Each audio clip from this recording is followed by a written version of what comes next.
Good afternoon traders, it's Simon at Caris Capital Markets with the Aussie dollar yearly review and recap on the predictions from this time last year. So in all fairness, the first thing was I was quite bearish on this pair and I expected to pop down to around about 65 around these lows here. Once it broke this trend line, that's what I was expecting, although I did outline 80 as being a monthly key level.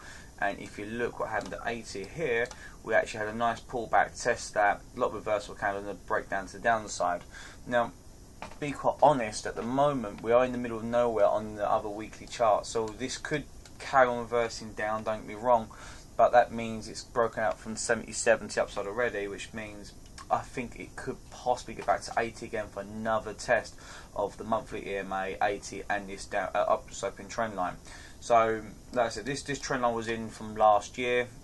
Price has been capped by this trend line, so I'm still bearish on this pair at the moment, and for me to turn bullish it needs to break up and come down to test the trend line, at least a break and retest of the monthly EMA as well, or break and retest of 80. They're the key things you're looking for to go bullish on this pair. Like I said, at the moment I'm just sitting on my hands at the moment, just waiting for the dollar just to wake up and people to smell the roses as the dollar does power up. So at the moment a lot of retail traders are bullish on this at the moment, and short-term trades you can do, long-term positioning, no, it's not the right thing to do. So let's look down to the weekly chart here, and what I've got here, you can say it's like a rising wedge or a channel. No matter how you look at it, you can see there's 3 peaks for troughs at the bottom there.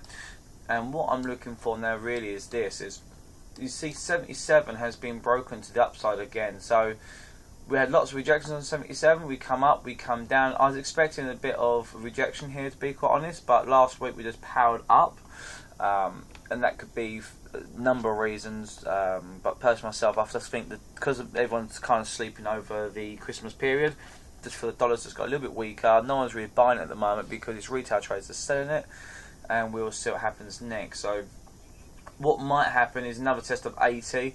If we get a test of 80 and not this upward sloping trend line, that'd be quite nice. It means the monthly 50 EMA have been respected as well, that trend line, that long-term trend line.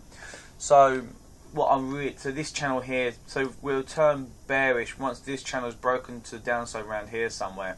So anything now below 75, it comes down and breaks this trend line to the downside nicely with a bit of energy, I'll be happy to start selling again.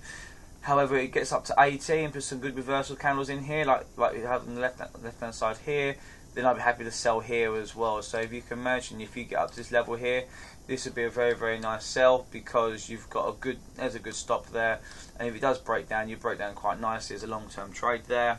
You've got lots of things you can do there. So that's what I'm looking for this year on the Aussie as such. So I'm waiting for this to break out one way or another of this actual, I'm going to call it a channel, it's not really a wedge, it's a channel. So once I have a break of this channel to one side or the other, this will determine where the Aussie dollar goes in the next 12 months. And like I said, when you look at the DXY is actually hopefully going to form a double bottom here somewhere. It'd be nice to see, and we see some bullish moves. However, this is the long-term upward sloping trend line, and it could still come down to say 88 on the DXY, which it would be in all fairness quite bearish personally. It bounced off this level. If it did come down this far, it would bounce because it's got so much confidence factors here. Then it would grind back up, might test the area here, then break back down. And when you go back to the Aussie dollar, what does that look like?